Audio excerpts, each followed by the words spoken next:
벤자민 프랭클린은 한 푼이라도 절약하는 것은 벌어들인 돈이라는 말을 했는데요. 항상 명심하고 살아가기 좋은 좌우명 같아요. 하지만 만일 이 규칙에는 예외가 있다면, 특히 심각한 상황이라면 여러분은 틀림없이 여기에 동의하실 거예요.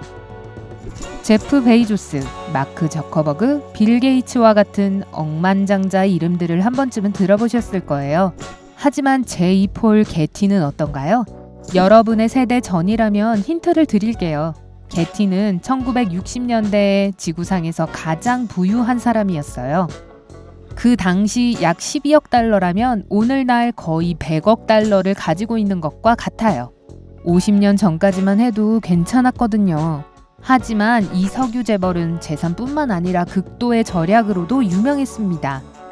그리고 게티가 전설적인 구두쇠로서 자리매김한 어두운 사건이 있었습니다. 바로 1973년에 16살짜리 손자 존 폴 게티 3세에게 일어났던 납치 사건이었어요. 사건 당시 이 자유분방한 10대 소녀는 아버지와 함께 로마에서 살고 있었습니다.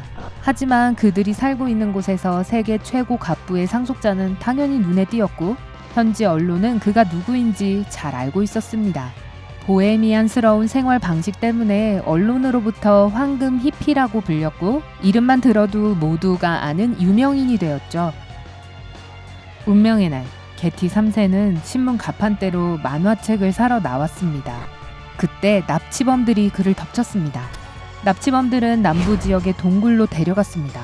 납치가 순조롭게 진행되자 게티 3세의 무사 귀환을 위해 몸값으로 1,700만 달러를 요구한다는 통보를 했습니다. 이 금액은 오늘날의 가치로 환산하면 1억 달러가 될 거예요. 폴 게티는 손자를 구하기 위한 자식의 요청을 거절했습니다. 구두쇠 할아버지는 그저 이 소동이 돈을 받아내기 위한 계략이라고 생각했습니다. 그리고 아마 그가 옳았을까요? 불행히도 이런 일들이 일어나게 됩니다. 심지어 폴 게티 3세의 여자친구는 그가 장난을 치는 거라고 말했어요. 할아버지에게 돈을 받기 위해 자신이 납치당한 척 한다고 말이죠. 하지만 그 당시는 젊은 커플이 생계를 위해 고군분투하던 시절이었습니다. 모델 일을 시작한 후 잔머리를 써서 그 아이디어를 실행에 옮긴 것이죠. 납치범들이 그 젊은이에게 해를 끼치기 위해 아주 실질적인 위협을 가하기 시작했을 때 이 사건이 속임수라는 것에 대한 모든 의심은 잠재워졌습니다. 세부적인 끔찍한 사항들은 넘어갈게요. 하지만 결국 친구들, 로마 사람들, 시골 사람들 모두가 이 상황이 정말 현실이라는 것을 알게 되었습니다. 하지만 게티는 억만장자임에도 불구하고 몸값을 지불하기를 거부했죠. 다른 선택의 여지가 없이 남겨진 폴 게티 3세의 어머니 게일은 아들의 석방을 위해 직접 기금을 마련하기로 했습니다.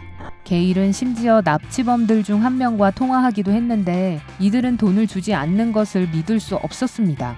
어떻게 자신의 핏줄인 가엾은 손자를 이런 끔찍한 상황에 남겨둘 수 있었을까요? 심지어 납치범들은 인질을 동정하기 시작했다고 합니다. 아니면 그들이 소중할 거라고 생각했던 인질이 자신들에게 무가치한 것으로 판명되어 자신들의 노력이 헛수고였다고 생각했을까요? 글쎄요, 우린 절대 모를 것 같네요.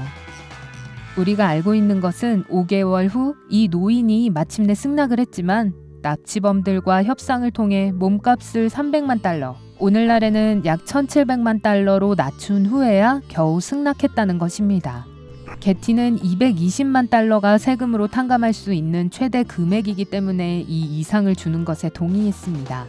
그는 나머지 80만 달러를 아들 폴 게티의 아버지에게 4%의 이자를 받고 빌려주었습니다. 그 10대 소녀는 몸값을 지불한 후에 마침내 풀려났습니다.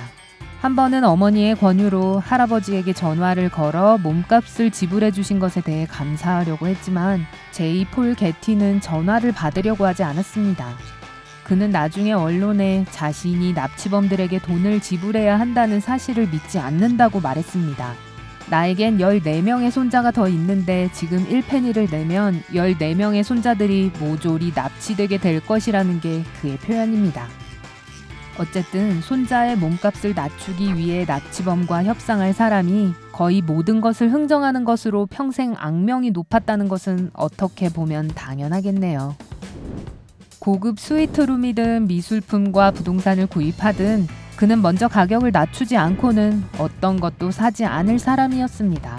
그래서 그가 영국 서리 카운티에 있는 멋진 대저택 서튼 플레이스를 혼자서 구입하려고 했을 때 그는 최고의 거래를 해내기로 결심했습니다. 그리고 원하는 것을 얻었죠. 그는 거래를 할 때 원래 주인이 40년 전에 샀던 값의 절반가량으로 72실 규모의 대저택을 구매할 수 있었습니다. 이 시점에서 여러분은 폴 게티가 왜 큰 도시에서 작은 시골 동네로 이사하기로 결심했는지 상상할 수 있겠죠? 순전히 재정적인 이유 때문이었습니다. 서리의 생활비는 런던보다 훨씬 쌌습니다. 그는 심지어 한 미국의 칼럼니스트에게 서리의 럼주와 콜라 한 잔은 10센트이지만 리츠 런던에서는 1달러 이상이라는 말까지 했습니다. 맞아요. 저는 폴 게티가 시골 생활을 하면서 많은 돈을 모았을 거라고 생각해요. 게티의 악명 높은 인색함에 얽힌 수많은 일화들이 있습니다. 이야기들은 만화 같고 우스꽝스럽고 때로는 가짜보다 더 말도 안 되는 것처럼 보일 수도 있지만 그렇다고 해서 지어낸 얘기는 아니에요. 그의 비서는 게티가 세탁비를 지불하기 싫어서 그의 옷을 손으로 빨았다고 주장합니다. 셔츠 소매 부분이 닳아 빠지면 그는 새 셔츠를 사는 대신 다른 부분을 다듬었습니다.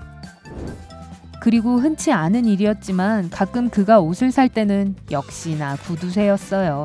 예를 들면 그는 1달러가 넘는 양말 한 켤레를 결코 사지 않았습니다. 문구류를 재사용하는 것은 그의 또 다른 집착이었어요. 그는 조심스럽게 서류 봉투와 고무줄 그리고 다른 사무용품들을 아껴두었다가 다시 사용했습니다. 중앙 난방에 드는 비용을 절약하기 위해 그는 몇 개의 전기 난방기를 그의 거실에 놓았습니다. 혼자만 살고 있는데 왜 저택을 모두 난방해야 하나요? 이번 일화는 그 이유를 이해할 수 있겠네요. 하지만 다시 생각해보면 왜 자신만을 위해 저택을 통째로 산 걸까요? 게티가 런던의 강아지 쇼에 친구들을 데리고 갔을 때 그는 오후 5시에 입장권이 반값에 팔릴 때까지 10분 동안 주변 거리를 걷게 했습니다. 하지만 폴 게티의 친구들과 지인들만 이런 일을 모두 견뎌야 했던 것은 아닙니다. 당연히 납치 이야기와는 별도죠. 그의 손님들은 가끔 그의 집 전화로 호주나 미국으로 국제 전화를 걸곤 했는데 당연히 비싼 가격이었죠. 기억하세요. 이것은 스카이프나 페이스타임 전의 이야기입니다. 그래서 게티는 손님들을 위해 공중 전화를 설치하기로 결정했습니다. 맞아요. 전화를 걸려면 돈을 내야 했어요. 또 저택에 있는 모든 일반 전화기에 다이얼 잠금 장치를 설치해 허가받은 사람만 사용할 수 있도록 했습니다. 자, 이제 정말 이해가 되실 겁니다. 이 사람은 수십억을 갖고 있음에도 불구하고 엄청난 구두쇠였습니다. 그런데 이유가 무엇이었을까요? 작가 존 피어스는 게티의 엄청난 구두쇠 습관의 일부분을 검소한 생활과 자기만의 경제적 능력을 강조하는 엄격한 양육 탓이라고 생각했습니다. 그는 시간이 지날수록 그 가치가 증가할 것이라고 확신하지 않는 한 그 어떤 것도 사지 않았죠. 게티는 자신의 검소함은 다른 사람들을 향한 것이며 정당한 몫을 지불하지 않으며 자신을 이용하려는 사람들에 대한 대응이라고 주장했습니다.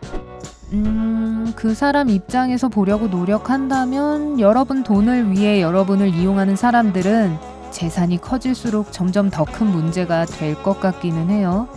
하지만 그래도 그렇죠. 하지만 무엇보다도 게티의 이야기는 돈이 항상 행복을 가져다 줄 수는 없다는 것을 보여줍니다. 가끔은 그럴 수도 있겠지만 분명 항상 그렇지는 않아요. 모든 부와 명성에도 불구하고 제이 폴 게티는 혼자 살았습니다. 그는 5번 이혼을 했습니다. 그리고 5명의 아들과 많은 손자들이 있었음에도 불구하고 그는 거의 항상 혼자 살았습니다. 하지만 게티의 이야기는 단지 그의 끔찍한 절약에 관한 것만은 아니라는 것을 언급할 가치가 있습니다. 그가 근면하고 유능한 사업가였다는 사실은 무시할 수 없죠.